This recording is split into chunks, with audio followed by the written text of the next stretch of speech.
كرة خطرة لأمجد عطوان لمصلحة المنتخب العراقي. الدخول، المرور، خامس خامس خامس خامس خامس خامس هو حسين علي نجم الصفاقسي التونسي يسجل 5 أهداف اللقاء بالخمسة، 5 وخماسة.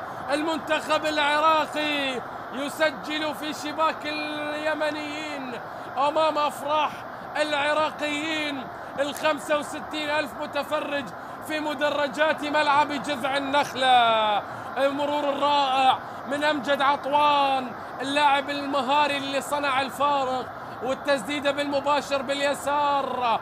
هوبا عراقية بامتياز، خماسية بامتياز. الله،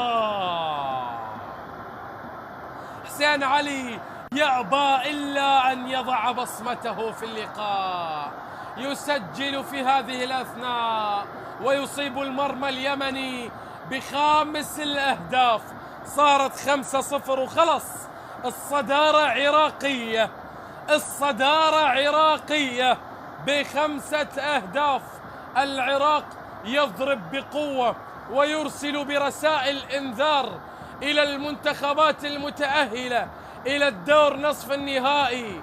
يا أما قطر، يا أما البحرين، يا أما الكويت، يا أما ممكن حتى الإمارات بحسابات المجموعة الثانية، بحظوظ المنتخبات المتأهلة عن المجموعة الثانية اللي راح نتابعها وإياكم يوم غد إن شاء الله أمام حضور البراءة العراقية الحاضرة في المدرجات.